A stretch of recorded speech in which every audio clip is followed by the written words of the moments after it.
গলা টিপে দেবে, একদম গলা টিপে দেবে। বল কথা বল, বল কথা বল, এটা সিরিয়াসলি বলেছে, আমি ময়েশ্চারাইজার দিতে পারছি না। বল। মায়ের সাথে তোর কথা বুঝবে?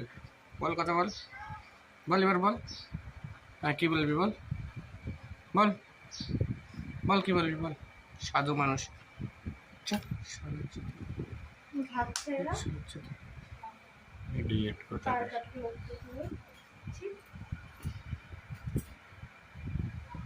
এরকম একটা মানুষের সাথে থাকি যে কবার বিছনা কর, বিছনা কর, বিছনা কর, বিছনা বেশি কর, বেশি করছো কিন্তু একদম বিছনা ভালো কর, লাগছে না আমার। বিছানা কর, বিছানা কর, আবার বিছানা কর। আবার কি? কি ঠাইলে দিম তোর, বিছানা কর। সেটা টমেটো এনেছি, টমেটো দেয়নি তরকারিতে, আবার বড় বড় চোপা। লজ্জা লাগে না? আমি তো বলেছি যে ভুলে